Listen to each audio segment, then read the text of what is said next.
Hey everyone, I'm Wa. And I'm Chris, and welcome to DocuSweeties.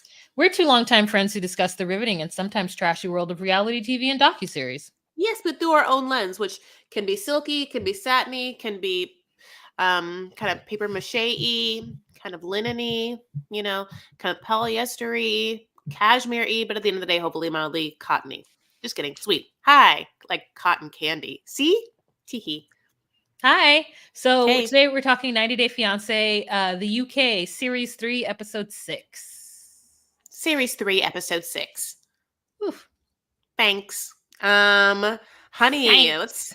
let's start with Sam and Ali. I did it. Okay, great. So they, as we know, have been up and down. She's been miserable the entire time when she got to Turkey. But then he got all the flowers and took them out last night. And they've been drinking. Now she's been paying for it, whatever, God bless. But they've been drinking. Then she FaceTimes her friend in the middle of the night and he gets upset because he is a jealous person and she also wants his attention. But at the same time, they both want from each other the same thing. It's kind of toxic. It's kind of weird. So the next morning, they had a huge row last night. I woke up and he wasn't there, is what Sam says. But her eyelashes are still on. And again, we know because Sam looks night and day with them out. We know what she looks like without, God bless. When we cut to him, he's just walking around town. He's like sitting on the steps, he's been thinking he got up early, because he was wasted last night. And the next morning he is chipper AF, and he decides that he was the one that was in the wrong when we all know it was actually her. Correct. He decides that he's going to apologize and be the bigger person when she's the one that decided to take a fucking FaceTime in the middle of two people hanging out at a bar drinking. That's so not okay. Sure, I would be livid if a romantic partner did it. I would be livid if anyone did it. If my dad did it, I'd be livid. Unless it was like someone really important and I was on the phone call. Like, if you did it, I'd be livid. If we were drunk somewhere having fun and suddenly you got on the phone with Cash, I'd be. Now, Cash, if you're listening, only because she said your name like 14 times the episode. Like, I would, it's like, LaDonnie, of course, you don't know why you want to talk to him when you're drunk, but you know what I'm saying? Like, that's rude. I wouldn't do it to you either. It's like, oh, okay, I'll just cease to exist over here then and be awkward. Just, that's what's happening now. That's what is okay in your mind? In You don't public? need like a moment. You don't sometimes need just like a moment to yourself. That's when you go home or go to the bathroom. Oh, yeah, my emotional battery runs out sometimes and I just need to do something not what's happening in front of me, whether that's scroll for a little bit or like whatnot. I'm trying to think, would I be upset if it's a significant other and they get on the phone with a friend that I don't like? Oh, I'm trying to think, because here's the truth. I'd be mad for you. Here's the truth. If I were to be, let's say, in a foreign place, like let's say I was in Jamaica. Okay. I'm in Jamaica. I'm having a good time, and you call me, you FaceTime me to say hi. What are you doing? And I answer, and I go, hi. Look what I'm doing. And then I'm like, what are you doing? And you're like, looks like you're having fun. Who's there? And I just show you, and I'm like, that's Joe, or Joe's my boyfriend at this. Just Joe. Having fun. Like, there would be a moment for that. But yes. My thing is the double standard. Is that she would be mad if he did it. So my thought is, then you can't do it, because you would be mad if someone else did it to you. So I mean, I understand that is frustrating, especially if it's a significant other. But I would answer the phone if I were in Jamaica and you decided to FaceTime me. Now, I think that there's a couple of different things happening. They are on a date where they haven't seen each other in a minute and they're drunk together talking, and then she kind of pulls out her phone and she is not engaging him in the phone conversation at all. To be That's true. She does walk away from him. He is trying to even get in the background and like at least be like, hey, someone else is here, me in real life, and she is like having none of that. So, and she would have been mad at him if he did the same. That's absolutely the thing. Yeah. So basically she then meets him at another diner kind of restaurant, like the first one went so well, and he's like, hello babe, where have you been? And she's just like, really pissed, and he's like, "You're just always on your phone, always gaming." I remember, isn't she the one that wanted to be a gamer? He does. Oh, he does. Mm-hmm. Okay, sorry. He said, "My reaction is just too much." And then she immediately is like, "Don't play with your food." She's just like so angry at him all the time, like so snappy at him, and then he's like, "Oh, babe, I love your smile." And she's like, "Thanks." She says Fanks. Yeah. He's going to do what he needs to do to get to the UK. Mm-hmm. Like, that's what's happening right now. It's Mm-hmm. like, that's why he apologized. That way he does everything. Because he's like, I need to get to the UK. And until I find a better option to get me there, she's my ticket. And I'm going to get there by hook or by crook. If she behaves this way on the London streets, he's going to leave her. So she's only gets this opportunity to behave this way now when she has the upper hand. She can't behave this way when he gets there. Yeah, she's absolutely going to behave like a crazy person. She is absolutely unhinged and crazy. Yeah. And he tries the next way to get her charmed and into it is a belly dancing class, which we've seen now already. Like the sexy dance class taught by instructor that makes the other person feel jealous is a trope we've had now, Yeah, and I don't get it. I would never in a million years be jealous of that. Like, never in a million years. And so when I just like, when I was watching something, jealousy to me is like nasty work. It's a disease. It's a problem. And I was watching something and I was like, oh, that's where I got that saying from. Jealousy to me is such an ugly emotion that I don't want to feel it. And if I ever feel it, I'm going to stop myself from feeling. I'm going to do what I got to do to fucking get out of it because I think it's such an ugly emotion. So the fact that people feel jealousy and then they lean into it like it's okay is so weird to me.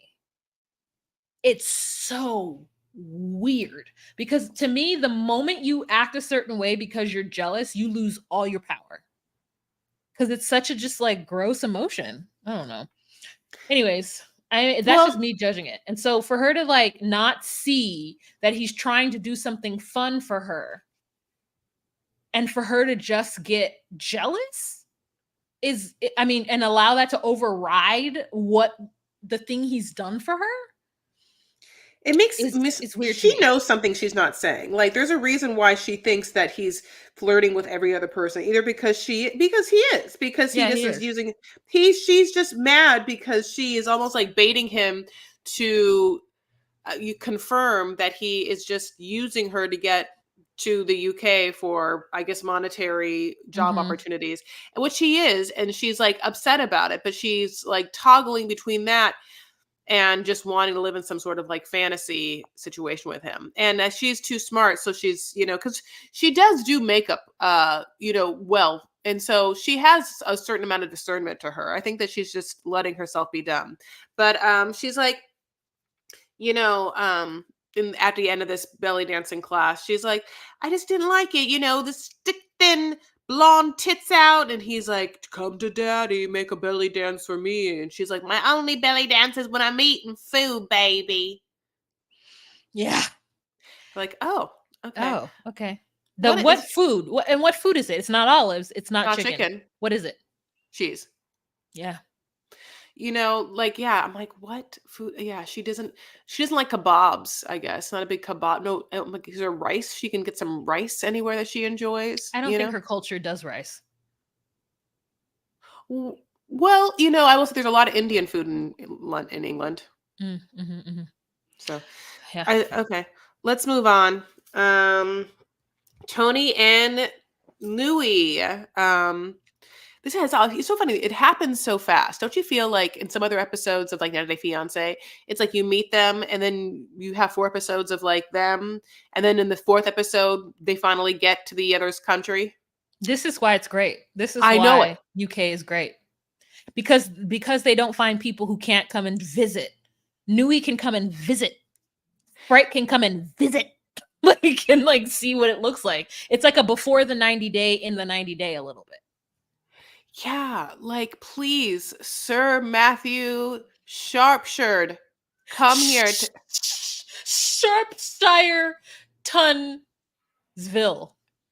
Come and tell us how. Like, this is such a fun. It's just she's picking her up, honey, from the fucking airport. We just met her. She already here. She's like wearing a cute cream comfy set. Now, he is obviously physically attracted to her, and he says so, and it's one of the major reasons why he's into her, because he's like a very superficial person. But she also thinks that he is handsome, very into it. You don't think he is? Yeah, he's hot. He's, he keeps himself in shape, and he has like a certain kind of like dom daddy and or like strongness about him that like is now here's the thing, he picks her up. Okay, well, Wah has been into him 100% this whole time. You know what I'm saying? If you thought the military thing would turn her off, it did not turn her on. So I think the thing about like being like a security person, maybe I don't know if this is very bodyguard for you. It's Kevin Costner, and let's talk about Kevin Costner and my first love. Yeah, this is what it is. You're having a Queen of the Night fantasy with him every night. Every time I got the stuff that you want. Yellowstone, I'm like, this Shumante Tutanka, come on, Dances with Wolves. I have loved Kevin Costner since the beginning. I have rewatched The Bodyguard so I can see Kevin Costner. Kevin Costner is like, he gives it to me. He's just like real. I don't even know if he's American. I mean, he might be, but like he just gives that like all-American blonde Bull Durham, like just white man that I'm into. It's him and Michael Keaton. Michael Keaton, that Batman, that 90s Batman. Oh, have you watched Yellowstone at all? Yeah. Yeah, because he's just such a motherfucker in there, but it's like for the family. It's like white man mob boss. Oh! His voice is so everything is just okay. And he had that new movie that came out that did horribly. It's called like Horizon, and it's like, it's about the West. Yeah, he loves the West. I'm like the West. I know. He loves the fucking West. Is it out in movie theaters and it just didn't do well? Oh, that's crazy. I didn't know it was out in movie theaters. I thought it was a show on TV. No, not a show, but I thought it was a Netflix or like a. It was something released. That's hilarious. But he wrote, directed, starred. Oh, Mel Gibson. Okay. Not good for him. But he really does it for me, that Kevin Costner, that old man. He also was in a movie called, I don't remember, but it's a movie that like stays in my mind. It has Joan something in it, and it's like, it's all white people, but it's good. Cusack? No, not Joan Cusack. The one who she's skinny, she has like bird bones. I know what you're talking about.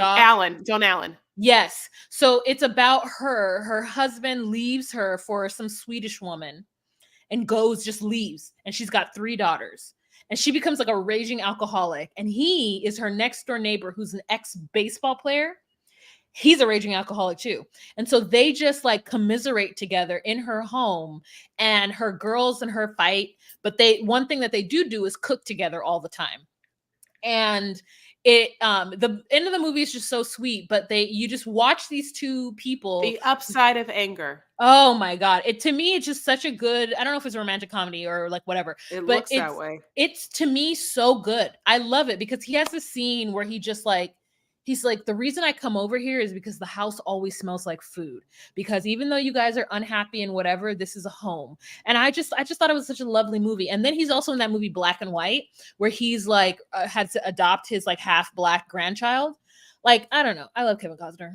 Please don't nobody tell me racist things about him. Please don't nobody tell me he's racist. Please don't nobody tell me that man's racist. Don't tell me. I don't know. No, I don't know. I mean, his love of the West feels like he might be, but I don't know. I just started watching a couple episodes of Yellowstone with my dad, and I hadn't really been on I haven't really paid attention to him in Westworld, the Water World. Was he in the one? Was that Mel Gibson? I get him and Mel Gibson confused sometimes. Yeah. You didn't watch? You hadn't watched Yellowstone? You just started watching it? I started watching it with my dad, but we're in and out of like seasons, and he likes it way more than I do. He loves the daughter. Yeah, I love her too. Yeah, that redhead.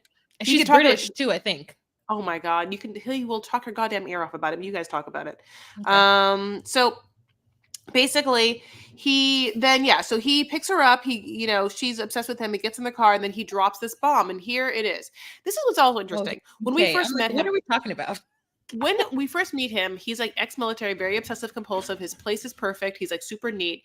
And then he's like, okay, the bomb I'm going to drop to her is that instead of having her come to my home, I'm renting that out right now. And so I'm going to rent an Airbnb and have us stay in an Airbnb. And she thinks that sounds real Slim Shady, and the truth is she's right.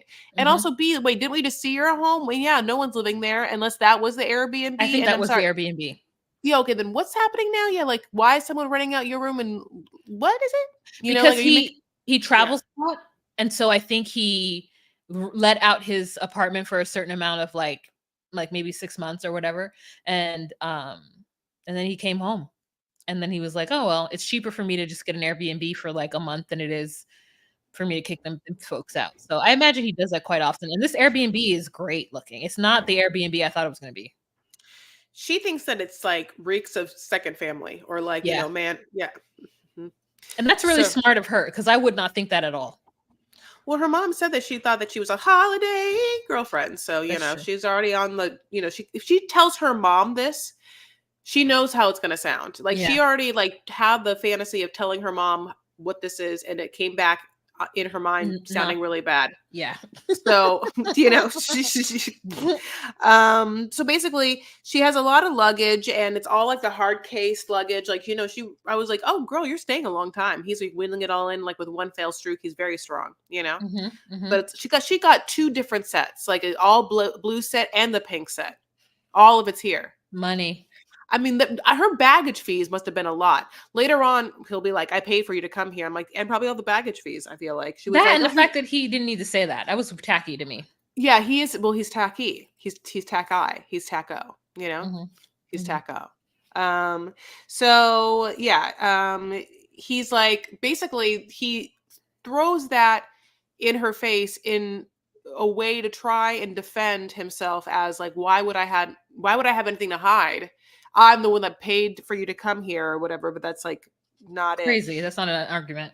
And then he goes, this is where he gets crazy. He goes, I should cook for you tonight. Bangers and mash and a red onion gravy. And then immediately he's like, I don't cook, so this should be fun. And then I was like, oh, okay, then why should you cook for you guys then? Why should you cook if you don't know how to cook? Like,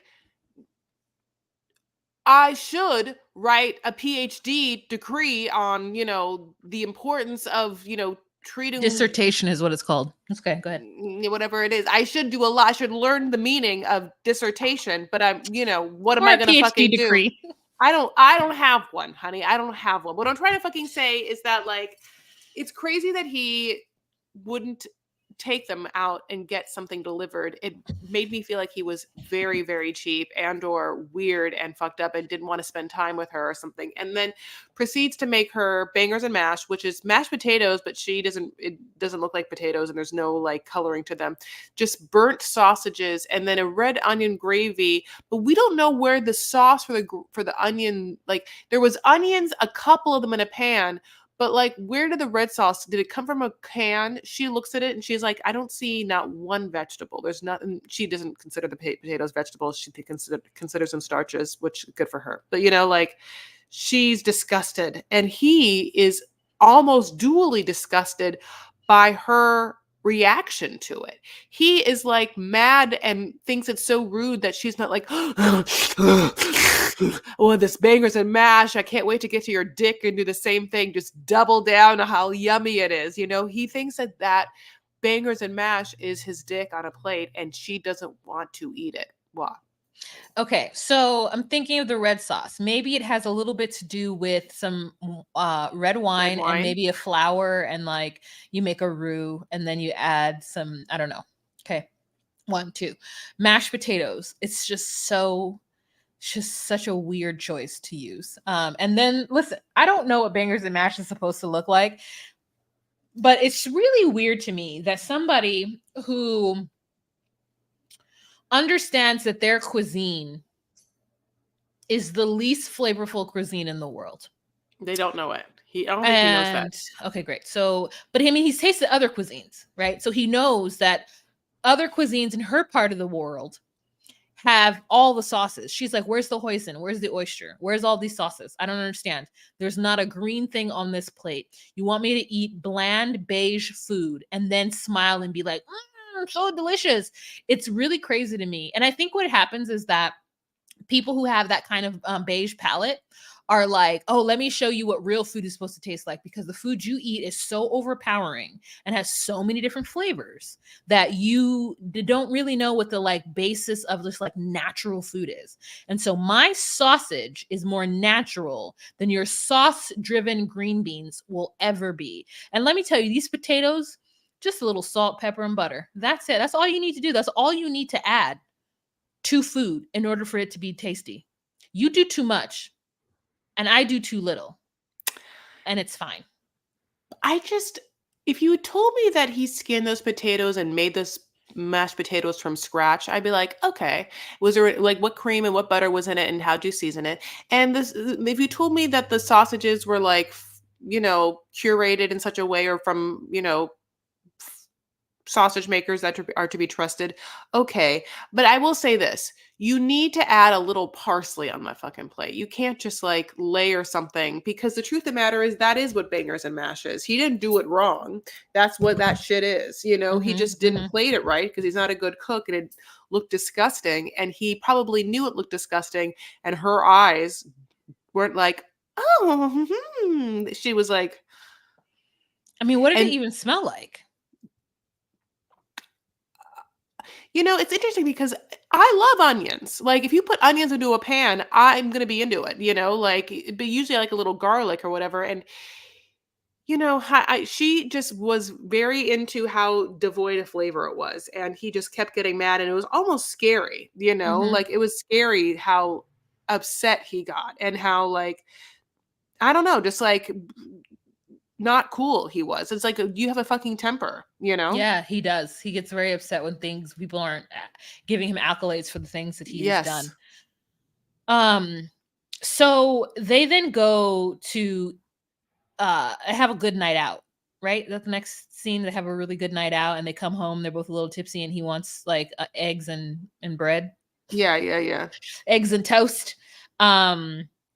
And so going back to the bangers mash, she's like, I can't tell him it's not good. I have to smile and tell him it's good. And so she does. And he still doesn't agree with it. Now they come back from that, from having a dinner the next day. And he's like, I want eggs on toast. And she's like, I'll make it for you. You don't touch anything in this kitchen ever again. I got it. So she makes him. And so, he's dictating to her, like, I don't like it too crispy. I'm like, that's crazy. I don't like this. I don't like that. She's like, okay. So she's making it. And then immediately he's like, throw your other kids away and have kids with me. Yeah. Or maybe not throw them away, but I want to have kids with you. And you should want me to have children. And I deserve it. Yeah. As a man, I deserve it. And don't you want that for me? Yeah. And she's like, I don't, how hard kids are, how hard it is to have babies. I've had babies, and she tries to be like, aren't my kids enough? Like, like you have a family, you have my kids. And he's like, no, those aren't real. Yeah. She's like, and she's like, don't you accept my kids? He's like, yeah, I accept that they are alive. Yeah. Those aren't my kids. And once you marry me, they're going to boarding school or they're going to stay in Thailand with your mother. Because you and I are going to have a life. I will treat my kid very differently than how I treat your kid. And I will want to give my kid more things than your kids. Absolutely. And she's like, I'm 41 and I do Muay Thai and my body is back to a -1. Why? I'm 4'11". Having kids for me is not just like easy breezy, beautiful cover girl. Like having kids for me, my sister is 4'11". And every time she was pregnant, I just was like, oh my God, I feel so sorry for you. Like the baby takes over their entire body. And like, it's a lot. It's a lot for someone who's that small to carry a child. And especially if you haven't done it in about 10 years. I don't know the girl that we saw looks about 8 years old. She hasn't done it in a minute. And all of a sudden you're asking her to go through something that is like traumatic, even at the best of times. to go through it again and then just like raise kids with you. She's done. She don't gotta change no diapers. She don't gotta wake up in the morning. And believe me, he's not waking up every 2 hours to feed that kid. He's not the partner for that. He just wants kids because he wants to procreate, which is fine. But like, you can't have your full fantasy life until you're like 47 years old and then decide to get with an equally 40-year-old person and then demand that they have children. That's a young woman's game. Starper, Shekinah. Yeah. Yeah. No. You can't do that. You need to go ahead and get somebody who's 28 and who's ready to have kids, who's ready for all that bullshit. Yeah, absolutely. They're not the one for each other. They should not be together, truly. It's so sad. And I feel bad for her because I think they're both perfectly lovely people, but he needs therapy. I don't think that he's perfectly lovely, but here we are. It says she came in with a negative attitude with the food / which is wrong. That's what he said. I just think that she came in with a negative attitude with the food, which is wrong. Oh no! You can't say that something is wrong. I know. You can't. Say, it's not. That's wrong. Yeah. Yeah. What do you mean it's wrong? It's not what you would do. It's not as wrong. Charlotte and Johan. Let me tell you about this. Let me just say it. Say it. Charlotte doesn't understand that when she tells everyone in his family that they will do what they can, or she will do what she can to support them, she doesn't understand that they don't hear that. They hear, you are going to support and supplement our lifestyle for us. I know. She keeps saying it because she thinks that they're hearing, when I have a little extra cash, I'll throw it your way. She doesn't understand that they are on the payroll. And Johan, it to me is doing the best thing for her by demanding that she give them money immediately so that she can understand what the level of expectation is going to be. Because he's fully working, expecting her to give people in his family money for different things. And it's like, poor girl has never left the country. It feels like what it is this is the first time she's seen poverty for real. Mm-hmm. And she's having white guilt or some kind of guilt. Maybe it's not white guilt, just like foreigner guilt, Western guilt. She's having guilt. And so she's like, oh, $60, $80. Like, I'm on vacation. I can spend that. Like, I already budgeted for that. And she thinks that just by letting them know that she'll be there, that they will be understanding of the situation and not come to her unless they need it. No, girl. You are writing them a blank check by continuously saying that. What you need to say is, I don't have any money. I don't have any money. I don't have any money. And then even with like her wanting to come back in 4 months to be with him, and he's like, no, you got to pay for the wedding. I don't understand what you're doing. You can't come back. You don't have money. He's telling her she doesn't have enough money. And she's like, no, but I won't see you. So it's just really hard to watch her have guilt and then do things and say things that she doesn't understand that she won't be able to walk back from unless she leaves him. Because she just comes in, honey, like, I mean, she thinks she's like a rapper in like a strip club in the early aughts, where she is just like, grandma, everyone money, everyone this, I'm gonna fix everything, I'm giving everyone, here's food, here's lunch, like, I mean, it's obviously, if you are a person with a heart, you want to help people that are in a situation where they don't have as much as you do, and it just seems overwhelming. And so what becomes awkward is that you are sexually in a relationship with someone that you have financial power over in such an intense way, and then they will rely on your financial support, and then it becomes like an abuse of power, like it's an abuse of power in the way that kind of like being an employer is if you like come across, or you like try and make a pass on like a worker that underneath you or something like that. It's a gray area is what I'm saying, because it can be messy. Because there's expectations involved, and people need things, and people can withhold things, and people can stop giving things at the turn of a dime. And then, it's very difficult. So they go back to the beach, and they talk about what they want, 10 to 20 people, food and drinks and some just light cocktail, cake, nothing too much. It's $1,600 just for the two of them to do the little actual wedding thing. And then at that point, it's $50 per person. And I want to be like, with drinks or just the food? Like, because I'm assuming just the food. Like, because definitely you can't have like a no host bar or a host. I'm sorry, you can have a no host bar. If you have a hosted bar, $50 a person is quite good.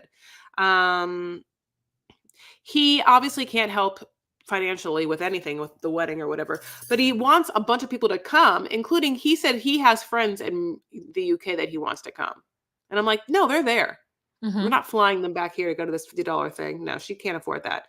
But when we go to his grandma's house, we get a lot more. His mom was really young when they had him, and so his grandma raised him. The grandma, God bless, it looks like grandma is like the great grandma, and we skipped a person, doesn't it? Kind of. Yeah. He again says, my family has done so much for me, so I need to give back to them. And I'm like, but they had you, Johan. This is like, they made a choice to have a child.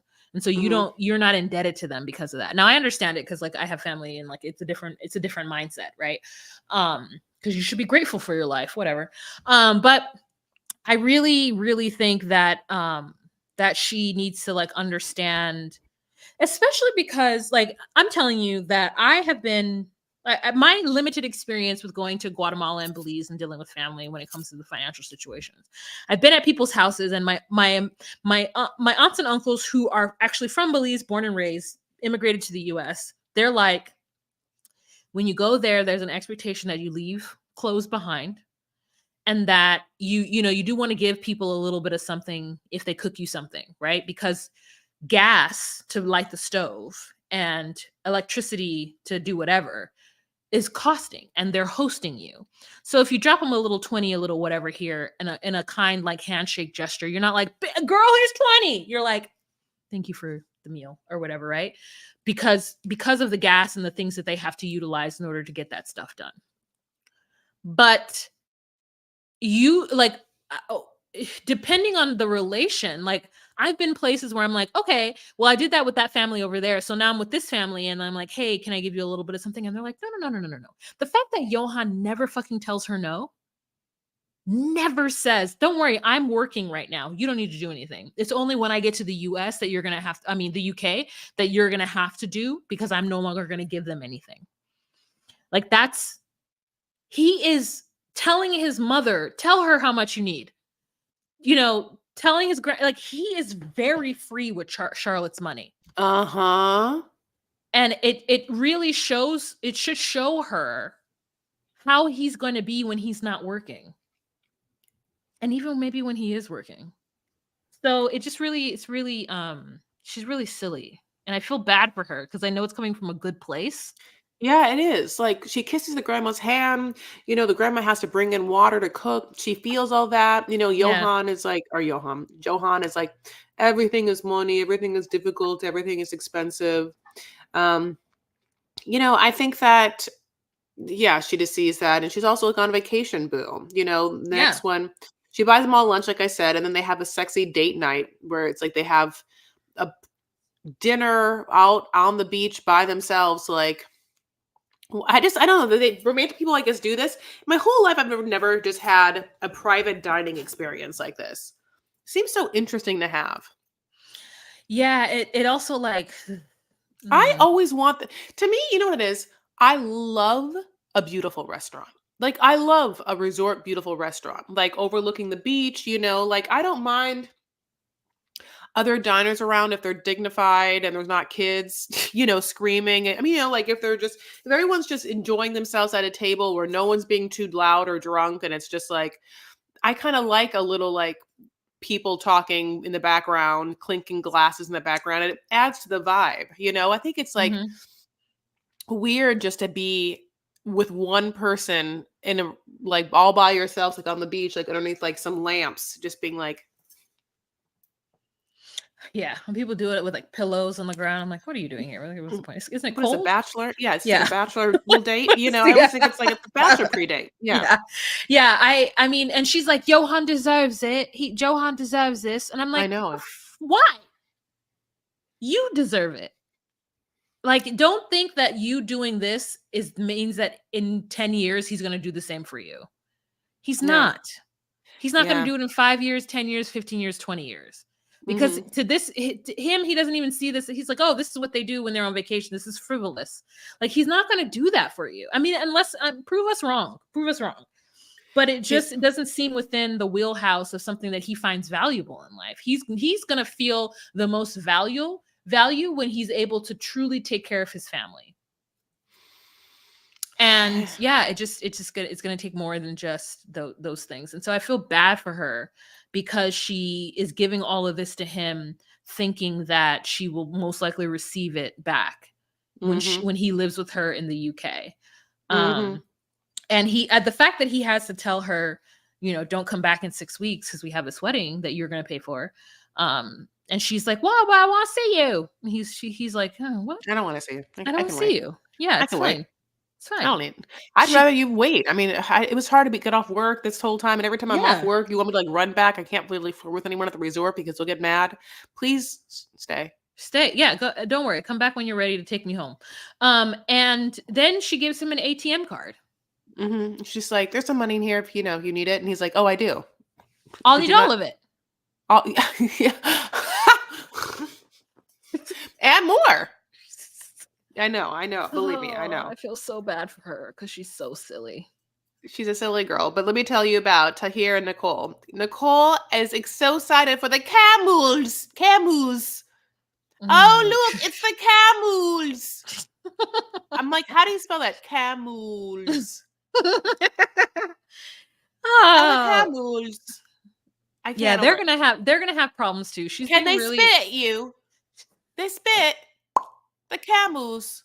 Yeah, it's funny because we are so PTSD. We are so shell shocked from Nicole and Mahmoud that we can't even sit in this, like, yes, she sounds different, but she is so very, very white. And Nicole is so very, very white. And so and they're both named Nicole. So like, it's very hard for us to leave that and talk to them. And they seem better than Nicole and Mahmoud. Yeah, like they better. seem like we've known Nicole and Mahmoud for 2 seasons, and not once did we ever think that they fucked, and fucked well, not well, like not good, but like Nicole and Tahir.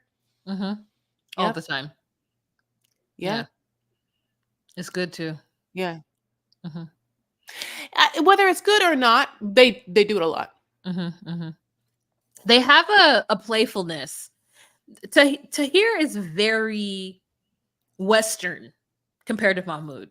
You can tell that he's around people who are tourists. Yes. And so he picks up a vibe of like, haha, joke, right? Like in a way that Mahmoud was like, no. Yes. This also like reminds me of the Forbidden Love show I was telling you about, that there is a Muslim man and a American woman, and there's a scene where they're sitting in the park and she's like, so you don't think I'll be a good mother if I'm not Muslim? And he's like, yeah, correct. And it's the same thing that Mahmoud feels like. Yeah. The truth is like, yeah, you're a heathen now. Okay. And I'm going to help you understand that Islam is beautiful, and to be a right and proper person in the world, you must be Muslim. It's the exact same thing that is it Ashley and Adriano? Oh, Alex and Adriano. Alex is of 90 Day Fiancé. Yes. Of course, she thinks that you cannot possibly understand true love and a commitment in marriage with trust without first understanding the Lord and Savior Jesus Christ. Yes. So you start at the very beginning, and that is Alpha and the Omega, the Lord Jesus Christ. And only then and then can you even understand what to be in the covenant of marriage and to love someone would be. And meanwhile, there are people in the BDSM community who are living their fucking lives, loving each other down Boots' house. Nothing to do with the Lord. Like, it's just, it's so singular and they serve a different Lord. Yeah, they serve it. Yeah. But it's just so singular and different that and so that's really what I actually have hope for Tahir. I feel like once he gets away from his family and gets to the UK. Now I don't know where it is. Like, to me, he would do better in London, but okay, wherever they are, he gets there and he finds his mosque community and he finds some more Muslims. You know what I mean? He finds some Muslims that are like shimmy. Okay. that shimmy and understand that like the Egypt or the back home way of being Muslim isn't the only way to be Muslim. Like, there are levels to this shit. And so then maybe he'll be a little, because the fact is now he doesn't even understand that kids go to school in same sex. I feel like he doesn't even understand that girls go to school right now. Like, I feel like that's how far back he is. He's like, women don't need to go to school. I know they do. So I'm going to say like, okay, yeah. But he's in a place where he's like, well, my daughter can't be friends with boys. And she's like, that's impossible. That's impossible. Does he know what the word acquaintance is? Does he know what a friend is? Like, what does he mean, Yeah. friend? You know, he does doesn't he mean have boyfriend? that in between. He doesn't have the in between because he's never actually seen anything different. And so he thinks that he's going to have control. And I'm like, you're not, because your wife is going to be English. Your children are going to be English. And she's not going to give up going to go live in Egypt so that you can live the strict Muslim life in order for you to be happy. Yeah. She ain't going to do that. And that's the thing where Nicole fucked up. Nicole should have brought Mahmoud to the US and separated him from his family and his ideals from the beginning. Like, and brought him over. So it's just really interesting that like I think her and Tahir have more hope, especially because she's so understanding with him. And even though she tries to push back on some of his thoughts, like, he's going to learn once he gets to the UK that there is another way of being a good Muslim without having to restrict everything that's fun in life, including talking to the opposite sex. Yeah, I mean, it's just going. I mean, yeah, I don't think that she's going to not allow her children certain freedoms. That's how she was raised, and she was. Whether she is able to like liberalize him and kind of soften those edges, I could see that happening. But I love the vista we were given of the village. At one point she gets to the village and then she like overlooks what she says might be like the Valley of the Kings or something over there. And there's these hot air balloons. And I'm just like, oh my God, that looks gorgeous. You know, like truly you know, in a very like exotic. I mean, to me, you know, like I just would love to see something super exotic like that, you know? And she says, take a look, because the last time you're going to see it. Like, she's trying to tell him, like, where I live is dreary. Okay. Take this all in.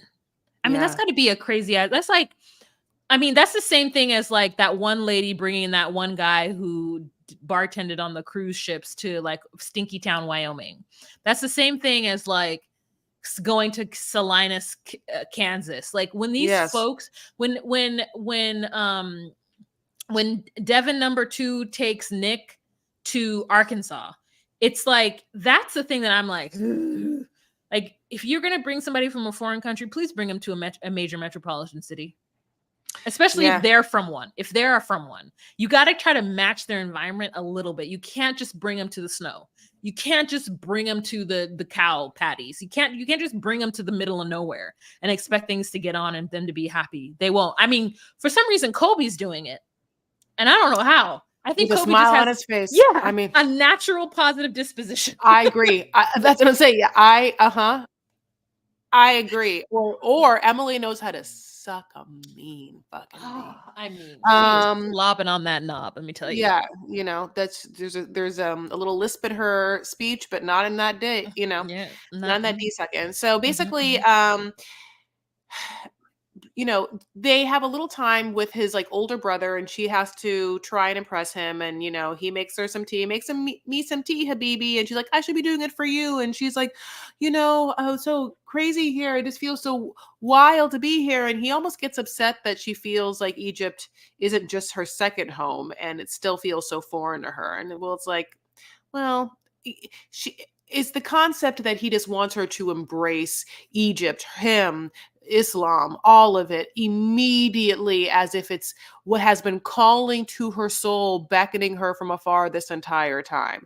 And again, this is a girl who was in Egypt with a whole other man, went to a restaurant, and this guy was like, hey, what's up? And she was like, kick that guy to the curb, and he's been here ever since. I don't think that I don't know.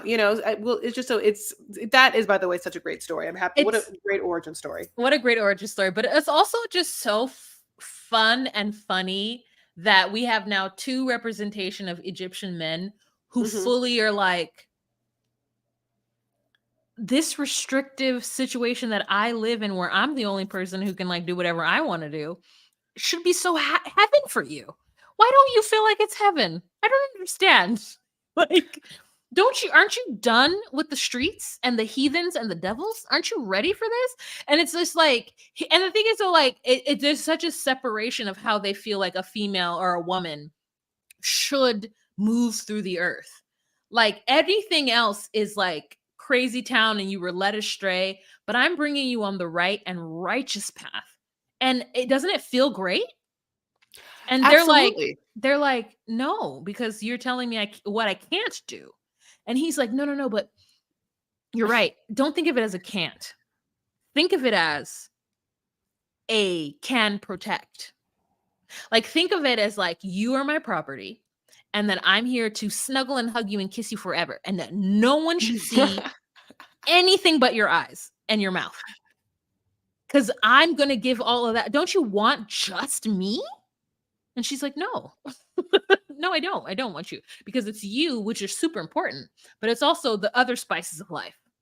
And he's like, don't worry. Those spices of life are not real. Like, it's just like, so, and it's not all Islam. It's just specifically what we've gotten from these Egyptian men. Yeah, it's interesting. I want to say 2 things.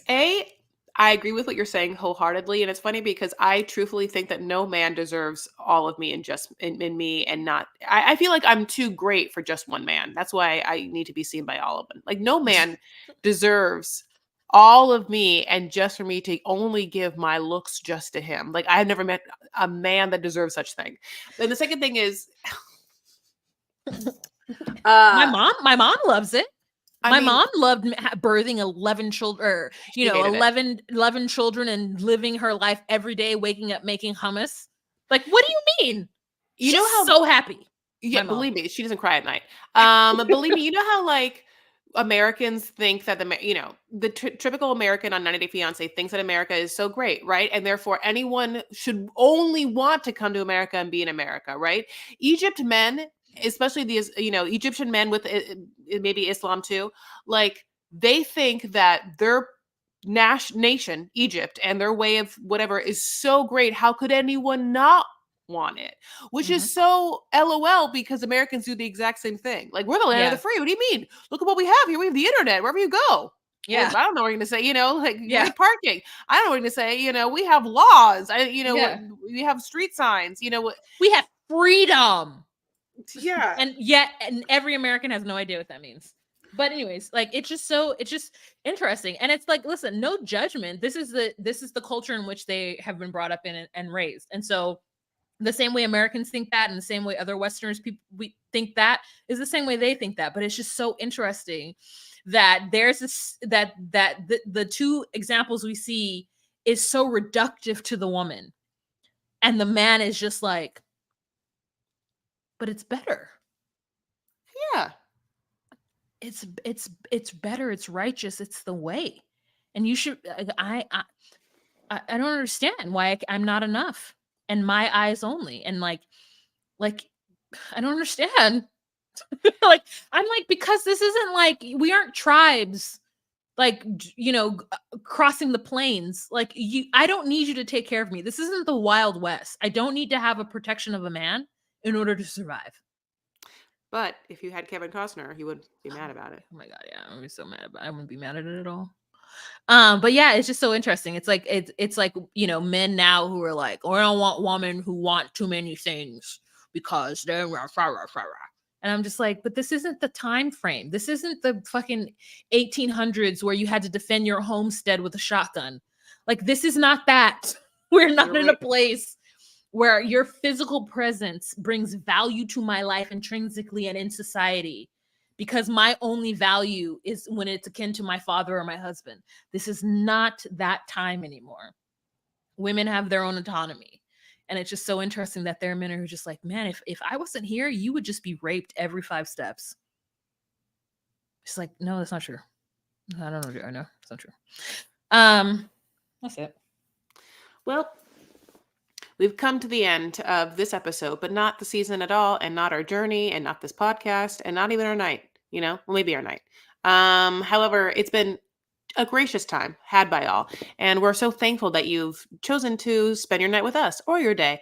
If you want more of us, come and get it from our social medias. We are at DocuSweeties on Instagram, at DocuSweeties on TikTok, at DocuSweeties1 on X. We have a private Facebook group, the DocuSweeties Podcast Facebook group. Yeah, get that critical. And at the end of the day, if you haven't given us five-star reviews, please give us five-star reviews. Okay. Listen, five-star reviews. Yeah, she needs to get that manicure going. Tell us how to give us even more money. Wah. So you can give us more money by joining us at patreon.com/DocuSweeties for $10 a month. I did my own press-on nails, and I'm kind of obsessed with them. This is not good. This is my first time doing them. Yeah, they're press-on nails. I know, but why do you say it's not good? It looked good. No, from afar. Like when I look at it, I'm like, Mona Lisa. No. Yeah. It's a Monet. So if you would like to see my press-on nails, you can join us at patreon.com/DocuSweeties for $10 a month. You get a live every first Monday of the month. Plus you get to see the visuals of what you're listening to. So if you're all interested in that content, please join us on patreon.com/DocuSweeties, $10 a month. But otherwise, you guys have a fantastic day. Okay. Bye. Bye.